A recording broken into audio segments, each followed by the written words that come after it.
The massive space station hung in the void between two burning stars like a metal flower made of steel and glass. Ships from across the galaxy filled the docking bays and patrol routes around Nexus Station. Some vessels looked like living creatures, with smooth curves and pulsing lights.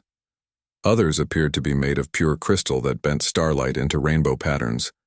A few were simple geometric shapes that moved with machine precision through the darkness.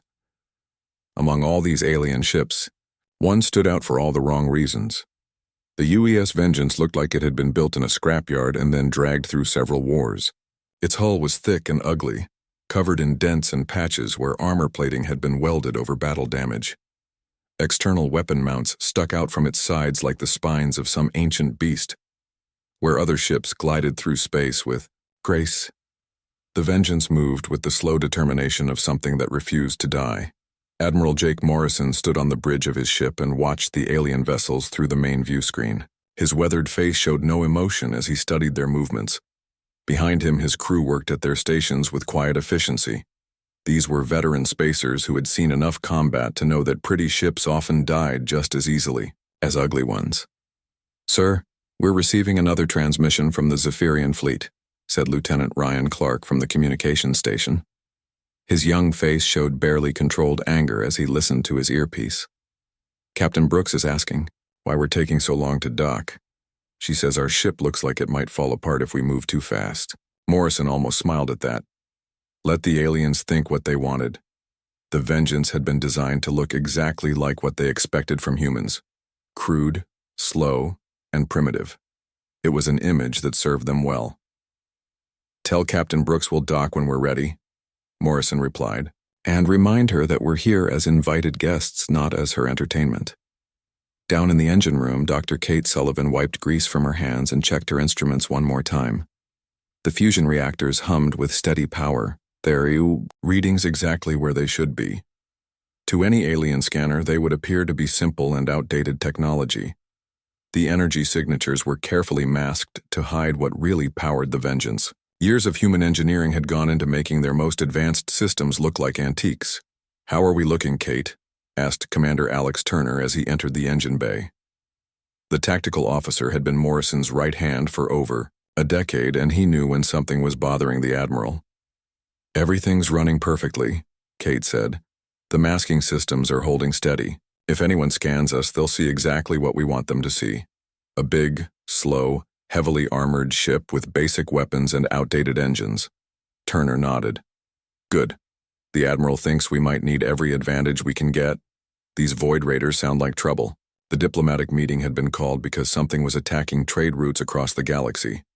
Ships were vanishing without distress calls. Entire colonies were going dark.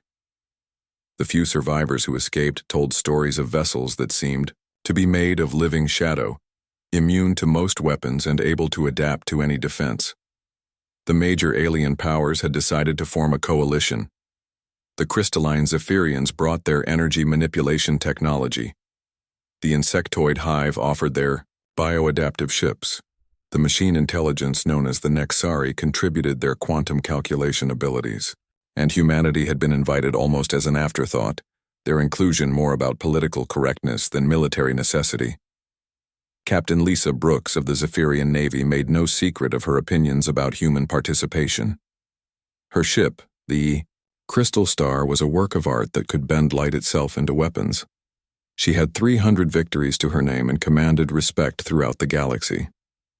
To her, humans were barely evolved apes who had stumbled into space travel through luck rather than skill. "I still don't understand why we need them," she said during the private meeting with other alien commanders. "Their ships are slow, their weapons are primitive, and their tactics are brutally simple. What can they possibly contribute to a sophisticated military operation?" Fleet Admiral Zek Thon, the overall coalition commander, shared her concerns but tried to be diplomatic. "The humans have shown surprising resilience in their conflicts. Perhaps their different perspective will be useful." "Different perspective?" Brooks laughed.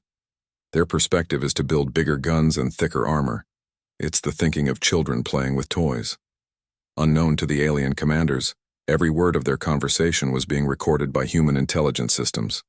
Commander Bill Hughes sat in his small office aboard the Vengeance and listened to the translated audio with growing concern.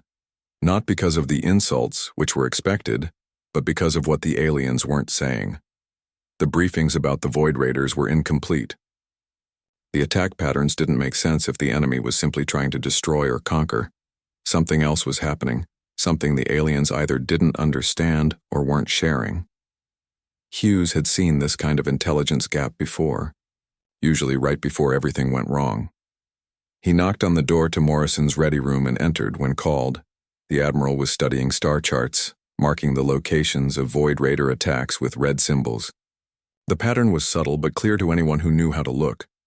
"They're not random attacks," Hughes said without preamble.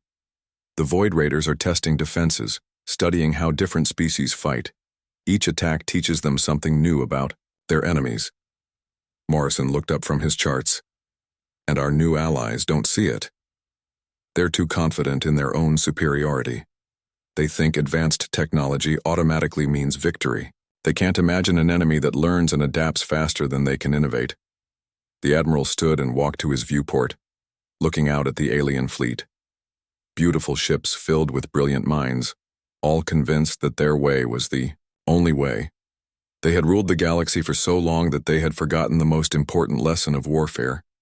"The enemy gets a vote. What's our timeline?" Morrison asked.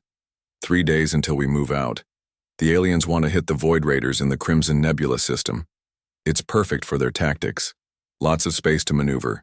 Clear lines of sight for energy weapons, multiple escape routes if things go wrong, or multiple ambush points if you're the one setting the trap. Morrison said quietly, "Make sure all ships are ready, Bill. I have a feeling we're going to need every advantage we can get." As the diplomatic meetings continued over the next 2 days, the human fleet quietly prepared for war. They listened to alien strategies that relied on speed and technology.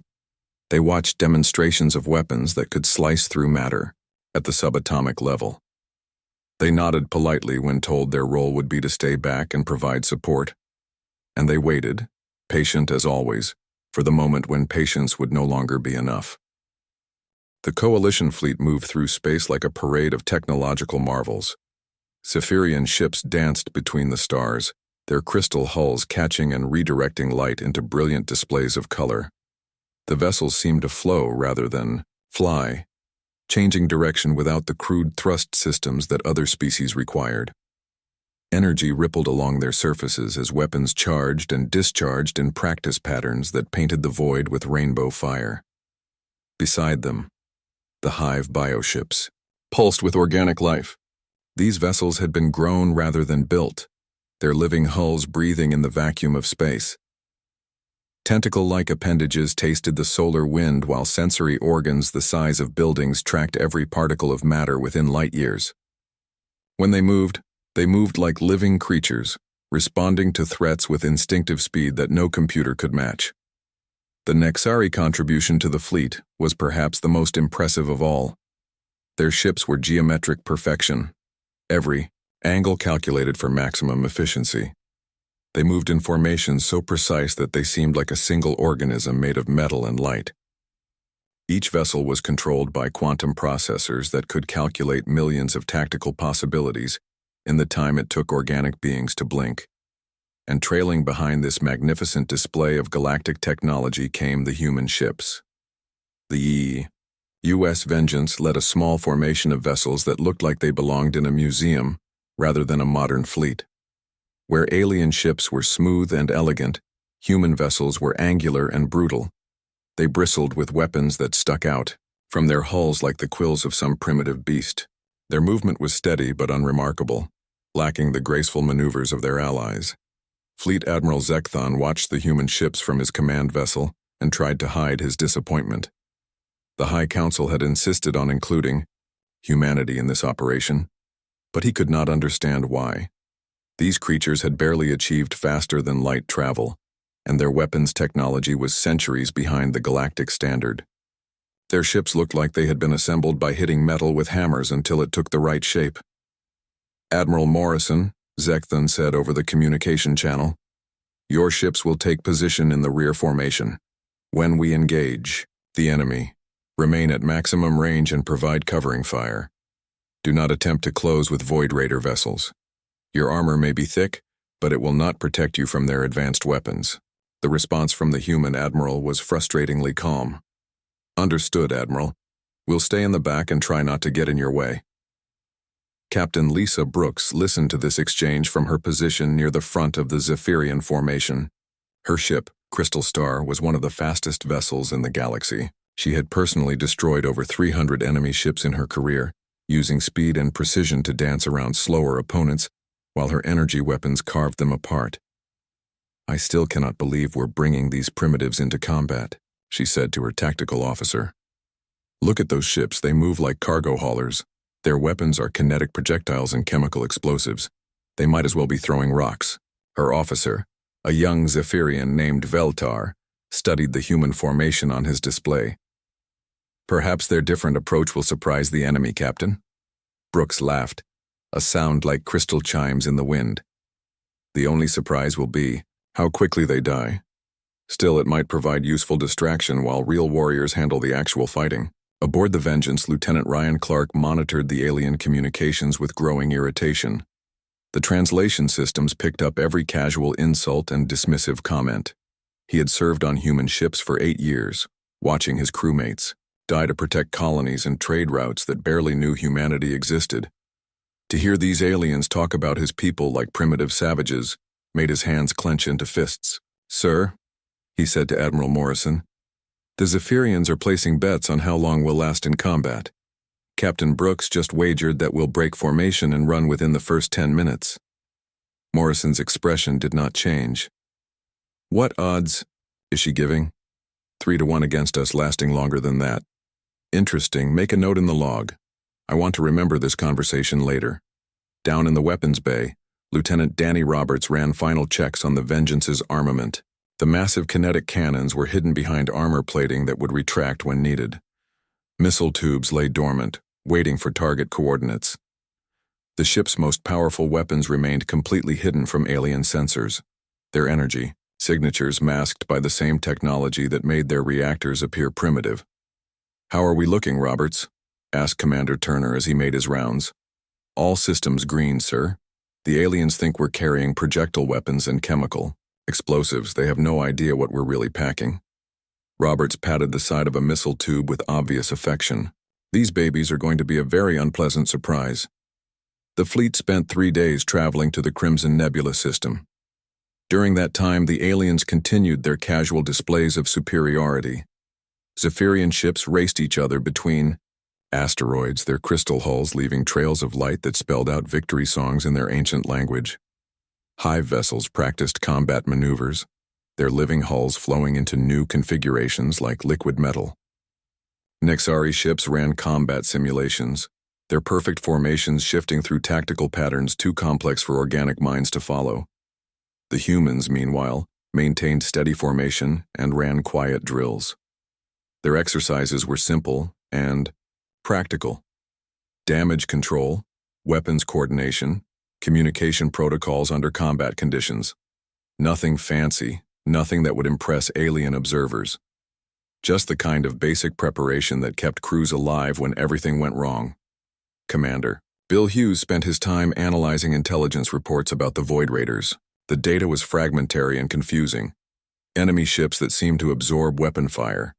Tactics that changed mid-battle as if the enemy was learning in real time. Technology that appeared to violate several laws of physics. There's something wrong with these reports, he told Morrison during one of their private briefings. The Void Raiders aren't just winning battles. They're studying their enemies. Each engagement teaches them something new about how we fight. Morrison studied the tactical displays with growing concern. What about our allies? Do they see the pattern? They're too confident in their own abilities. They think superior technology automatically guarantees victory. They can't imagine an enemy that adapts faster than they can innovate. The Admiral nodded slowly.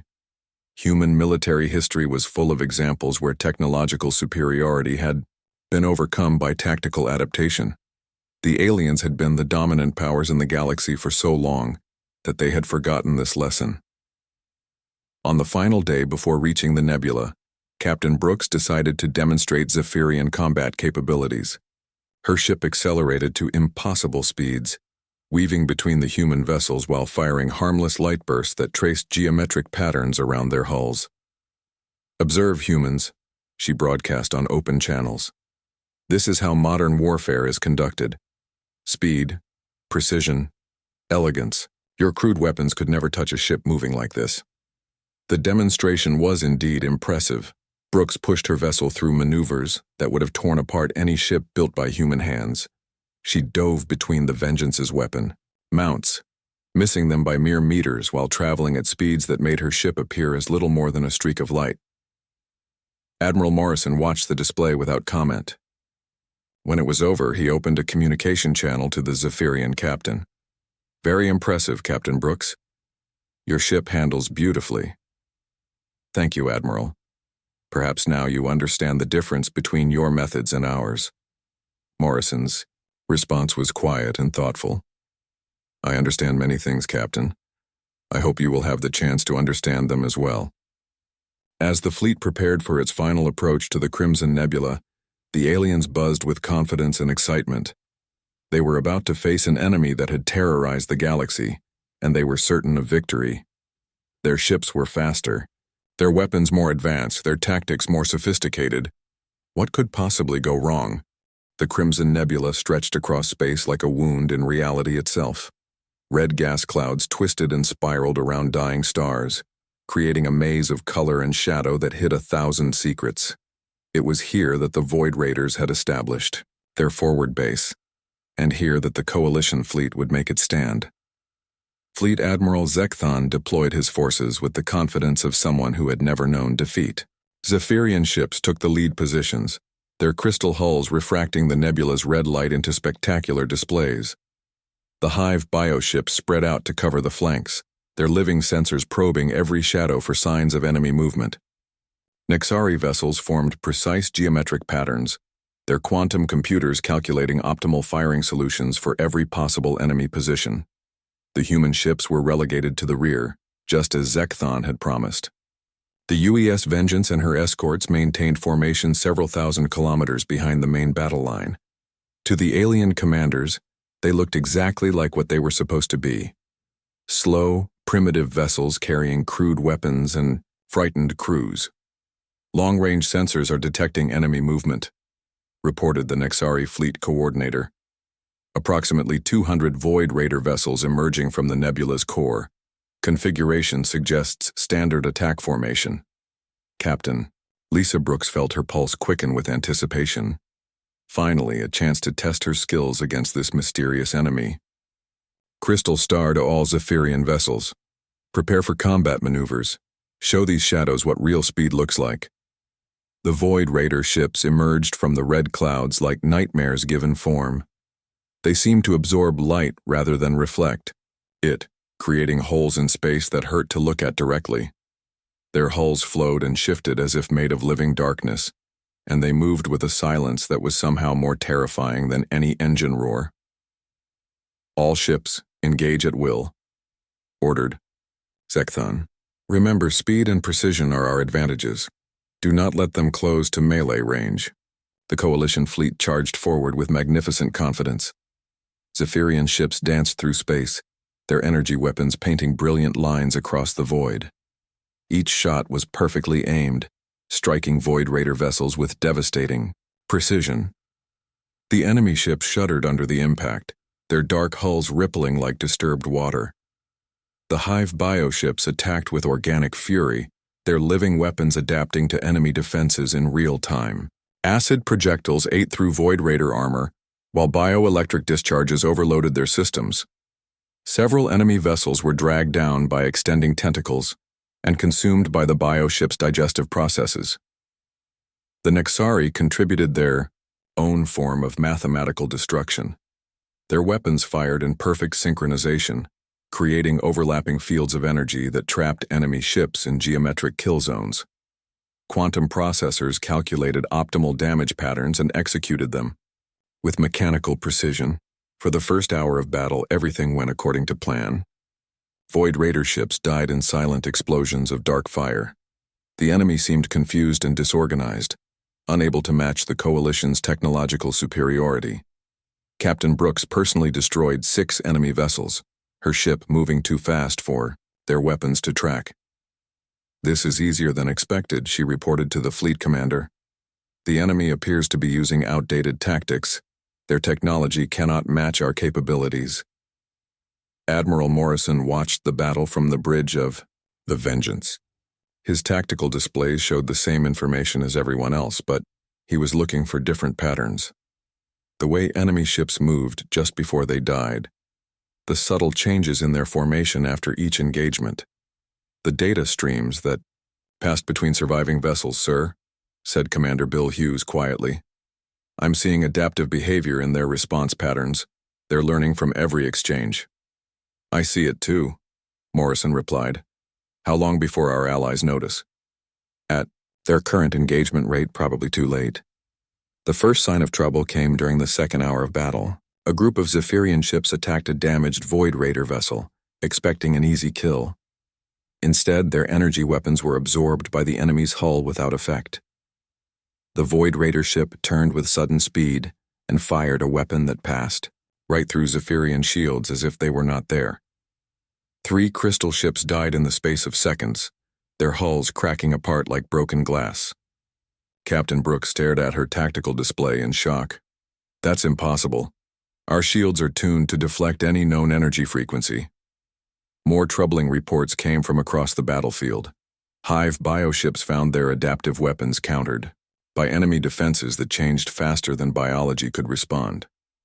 Nexari quantum computers began reporting calculation errors as Void Raider ships employed probability disruption fields that made mathematical prediction impossible. "All ships fall back to secondary positions," ordered Zekthon. "Regroup and assess enemy capabilities." But retreat proved as dangerous as advance. The Void Raiders had been studying coalition movement patterns, learning how each species maneuvered in combat. Zephyrian ships found their escape routes blocked by gravity mines that appeared from nowhere. Hive vessels were caught in energy webs that drained their biological systems. Nexari formations were scattered by weapons that targeted their coordination. Protocol's Captain Brooks' ship was running at maximum speed when the trap closed around her. Dark tentacles erupted from the nebula itself, reaching out to snare her vessel like some cosmic spider's web. Her crystal hull, which had seemed so beautiful and indestructible, began to crack under pressure that increased with every second. "All ships, this is Crystal Star," she transmitted, her voice strained with effort and growing fear. "Unable to break free. Require immediate assistance. Our weapons are having no effect on enemy restraint systems." The response came from an unexpected source. "Crystal Star, this is Admiral Morrison aboard the Vengeance. We're moving to assist." Brooks felt a mixture of hope and humiliation. To be rescued by the primitive humans would be almost worse than death. But as the pressure on her hull increased, she realized that pride was a luxury she could not afford. "Negative, Vengeance," interrupted Zekthon. "Your ships are too slow to reach her position in time. All available units converge on Crystal Star's coordinates." Morrison's reply was calm and measured. "With respect, Admiral, we're closer than you think." The human fleet began to move, but not in the way anyone expected. Instead of the slow, predictable course that characterized their previous maneuvers, they accelerated with sudden and overwhelming force. The Vengeance led the charge, its massive bulk moving faster than any ship that size should be able to travel. But they were too far away and everyone knew it. Captain Brooks watched her hull integrity readings drop toward critical levels. Around her, the coalition fleet was being systematically destroyed by an enemy that had learned all their secrets. Speed meant nothing when the enemy could predict your path. Advanced weapons were useless when the enemy had already adapted to them. Sophisticated tactics failed when the enemy understood them better than you did. "Fleet Admiral," came a desperate transmission from one of the Hive ships. "We're losing cohesion. Enemy adaptation rate exceeds our capability to counter. Recommend immediate withdrawal." Zekthon stared at his tactical displays in growing horror. Half his fleet was gone, and the rest were trapped in a nebula that had become a maze of death. The enemy he had expected to defeat easily was proving to be everything the intelligence reports had warned about and more. "All ships," he finally ordered, "execute emergency withdrawal. Every vessel for itself. Get out of the nebula any way you can. It was then that Admiral Morrison made his move. Negative on the withdrawal order, Admiral. All human ships, execute. Operation Sledgehammer. Authorization Morrison 77 Alpha. Across the human fleet, systems that had been carefully hidden for months began to come online. The slow, primitive ships that had been dismissed as obsolete suddenly revealed their true nature. And in the depths of space, an enemy that thought it had learned everything about its opponents was about to discover how wrong it could be. The transformation of the human fleet began with sounds that should not have existed in the vacuum of space. Deep within the hulls of ships that had appeared crude and primitive, massive mechanical systems awakened with the grinding of metal on metal. Armor plating that had seemed permanently fixed to their hulls began to retract, sliding away to reveal weapons that dwarfed anything the aliens had imagined possible. Aboard the UES Vengeance, Dr. Kate Sullivan's hands flew across control, panels that had been locked down for the entire journey. The fusion reactors that alien sensors had detected were indeed real, but they were not the ship's primary power source. Hidden behind layers of sophisticated masking technology were antimatter containment systems that could power entire star systems. All reactors coming online, she reported to the bridge. Antimatter flow stable, weapons grid charging. We'll have full power in 60 seconds. Admiral Morrison stood at the center of his bridge and watched as his ship revealed its true nature. The ugly, patched hull that had drawn so much alien mockery split open like a blooming flower. Kinetic bombardment cannons emerged from hidden bays, their barrels wide enough to swallow small fighters whole. Missile tubes the size of subway tunnels rotated into firing position. Energy weapons that had been carefully concealed behind false plating began to charge with power signatures that made nearby space itself tremble. "Sir," said Lieutenant Danny Roberts from the weapons station, his voice tight with excitement. "All primary systems are online. Kinetic cannons loaded and ready. Antimatter missiles armed. We have firing solutions on every enemy vessel in the engagement zone." The Void Raiders, which had been systematically destroying the alien coalition fleet, suddenly found themselves facing something entirely unexpected. Where before they had adapted to energy weapons and exotic technologies, they now faced weapons that operated on the most basic principles of physics. Chunks of dense matter accelerated to incredible speeds. Nuclear explosions that followed the same laws they had obeyed since the universe began. Antimatter reactions that released energy in ways no adaptation could counter. "All ships," Morrison ordered. "Execute firing pattern Alpha. Target the largest enemy concentrations first.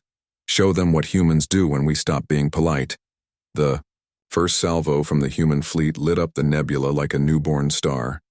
Kinetic rounds traveling at significant fractions of light speed slammed into Void Raider vessels with the force of small asteroids. The enemy ships, which had seemed so invulnerable to alien weapons, crumpled like paper under the impact. Their adaptive armor meant nothing against simple kinetic energy delivered with overwhelming force. Captain Lisa Brooks, still trapped in the dark tentacles that were slowly crushing her ship, watched in amazement as human missiles streaked past her position. These were not the crude chemical explosives she had expected. They were antimatter warheads that turned Void Raider ships into brief suns before leaving nothing but expanding clouds of plasma. "Impossible," she whispered. "Those energy signatures are off the scale. How did they hide this kind of power?" The answer came from Commander Alex Turner as the Vengeance moved past her position. "Crystal Star, this is Vengeance Actual. Prepare for close support. We're going to cut you loose." Instead of trying to destroy the dark tentacles holding Brooks's ship, the humans employed a typically direct solution. A spread of kinetic rounds severed the tentacles at their base, freeing the Zephyrian vessel through the simple application of overwhelming force. The tentacles writhed and dissolved back into the nebula, unable to maintain cohesion after being physically cut apart. "Crystal Star is free," Brooks reported, her voice filled with shock and grudging respect. "Vengeance, your weapons output exceeds our most optimistic projections by several orders of magnitude." Morrison's reply was characteristically modest. "We try to be thorough, Captain. Suggest you withdraw to safe distance. Things are about to get messy."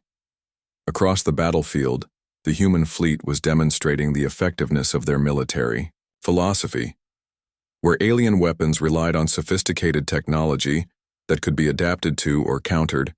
Human weapons followed universal physical laws that remained constant regardless of enemy capabilities. A kinetic projectile carried the same destructive force whether the target understood physics or not. Nuclear fusion released the same energy whether the enemy had seen it before or not.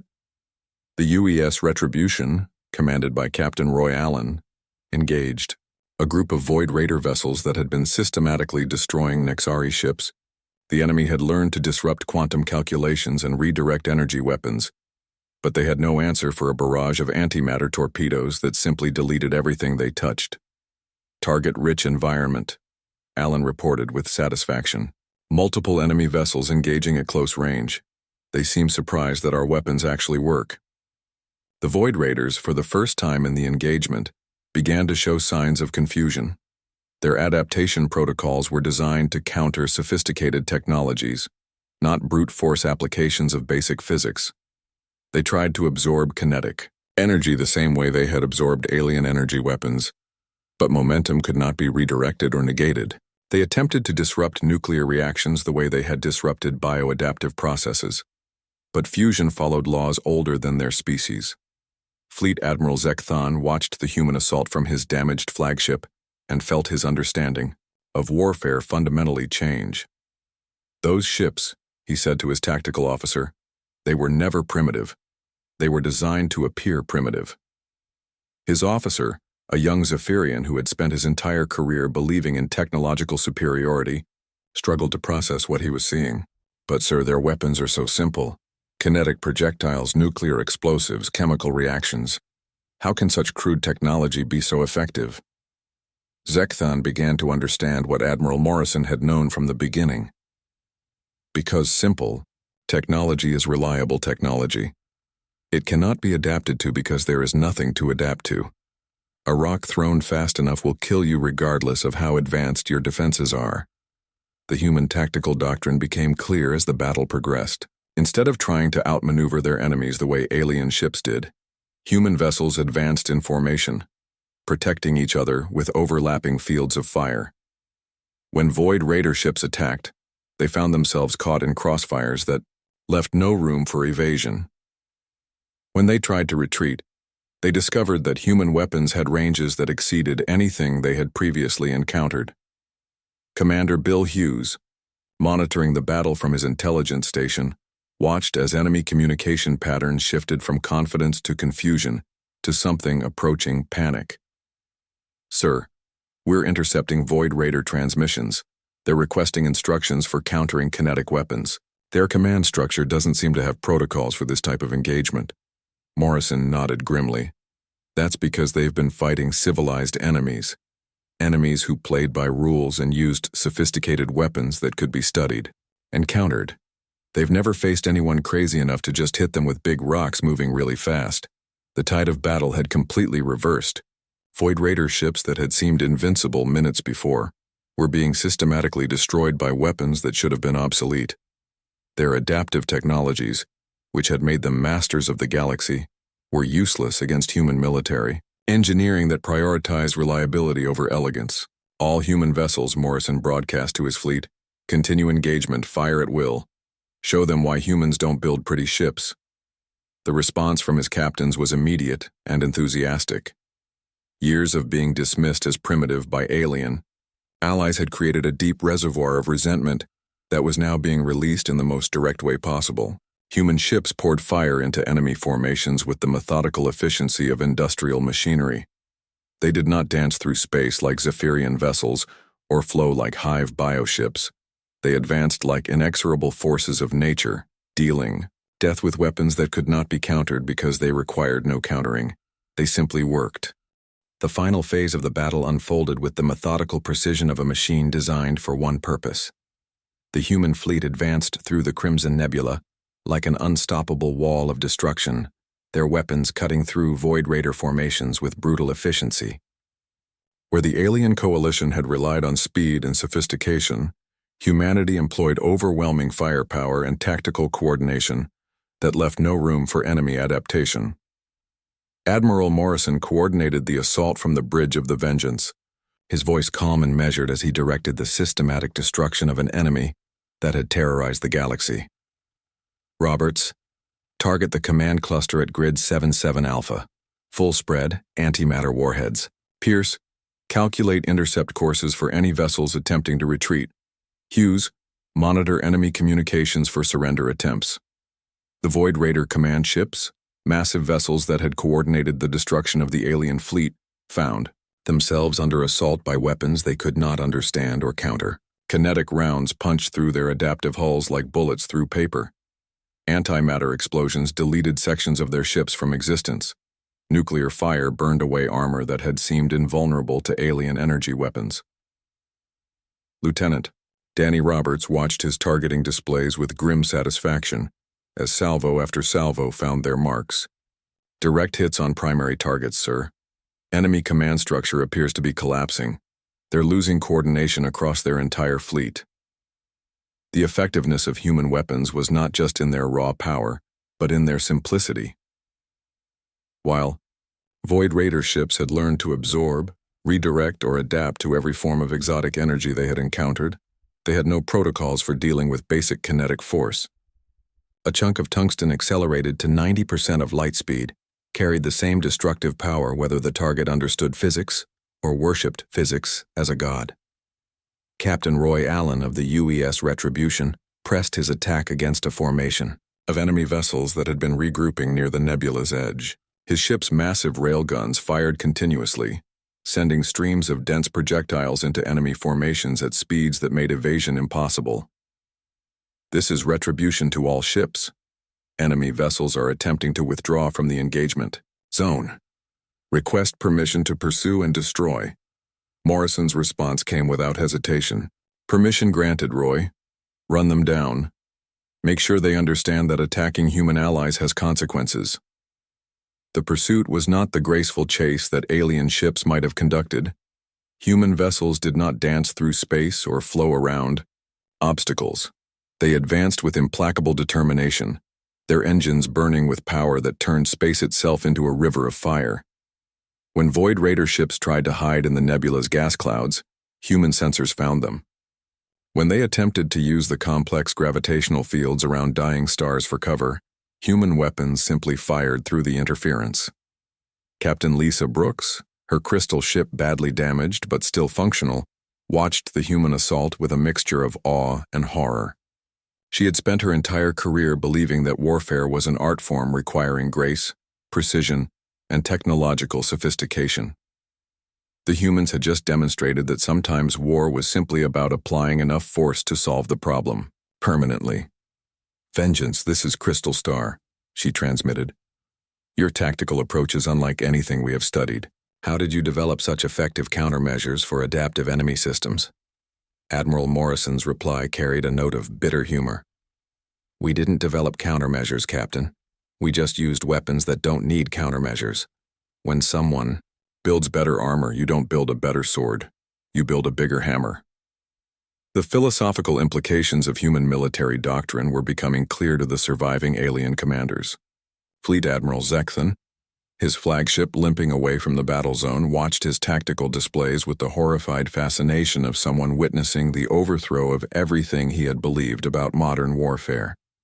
"They never tried to match our technology," he said to his officers. "They built weapons that made our technology irrelevant. While we were perfecting energy manipulation and quantum calculations, they were perfecting the art of hitting things very hard." His tactical officer, still struggling to process what he had witnessed, stared at the sensor readings from human weapons. "Sir, the energy output from their kinetic systems exceeds the total power generation of some star systems. How did they develop such massive engineering capabilities while appearing so primitive?" The answer came from an unexpected source. Commander Bill Hughes had been monitoring alien communications and decided to provide some education. "Zephyrian flagship, this is Vengeance Intelligence. Your question indicates a fundamental misunderstanding of human engineering philosophy. We didn't develop massive capabilities. We just stopped pretending that efficiency and elegance were more important than effectiveness."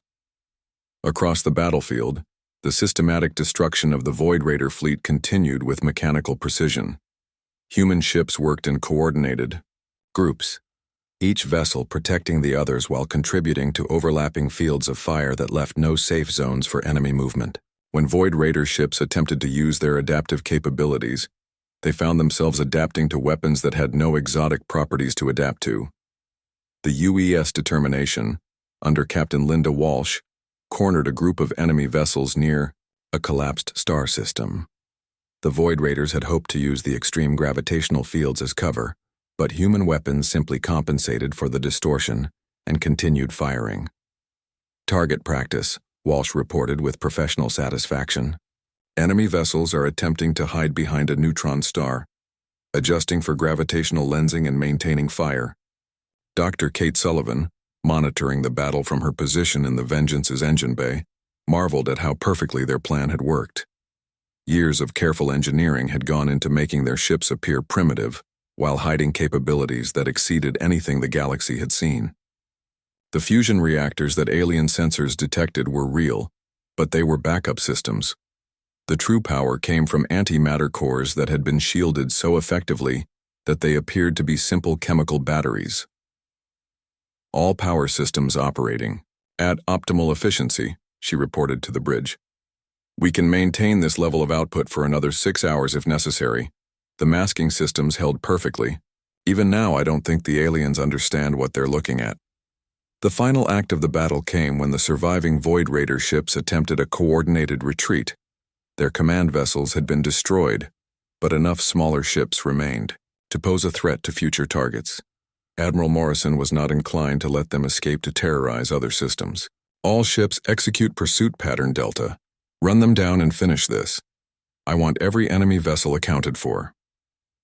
The human fleet spread out in a search pattern that covered every possible escape route. Their weapons had ranges that exceeded alien understanding, and their sensors could track targets through interference that would blind other technologies. One by one, the remaining Void Raider ships were hunted down and destroyed. The last enemy vessel died in a flash of antimatter fire, just as the red giant star at the nebula's heart began to pulse with the instability that marked its final years. Captain Allen's voice came over the fleet communication system with tired satisfaction. Final target eliminated. Enemy fleet destroyed. No survivors detected. Morrison stood on his bridge and looked out at the nebula, where an enemy that had seemed invincible had been systematically destroyed by weapons they had dismissed as primitive. Around him, his crew worked to secure their systems and begin damage assessment. The battle was over, but the implications were just beginning to be understood. Fleet Admiral Zekthon, Morrison said over the open communication channel. This is Admiral Morrison. Enemy fleet eliminated. Coalition forces are secure. Suggest we begin recovery operations for damaged vessels. The response came after a long pause, filled with the weight of changed understanding. Admiral Morrison, this is Zekthon. We owe you a debt that cannot be repaid. Your people have shown us that we understood nothing about warfare. How do we thank someone who has saved our entire civilization? Morrison's reply was simple and direct, carrying the understated confidence that had marked humanity's approach throughout the entire operation. No thanks necessary, Admiral. This is what allies do for each other. Besides, someone had to teach these Void Raiders that the galaxy isn't as helpless as they thought. As the human fleet began recovery operations, picking up survivors and securing the battlefield, the surviving alien commanders tried to process what they had witnessed. Their understanding of technology, warfare, and their own place in the galaxy had been fundamentally changed by a species they had dismissed as primitive. The humans, meanwhile, went about their work with the same methodical efficiency they had shown in battle. They had proven their point, demonstrated their capabilities, and secured their place as equals in the galactic community. Now it was time to clean up the mess and go home. In his final log entry, Admiral Morrison reflected on the battle and its meaning. The enemy called us slow and primitive. They were right about one thing. We are slow. Slow to anger, slow to forgive, and very slow to give up.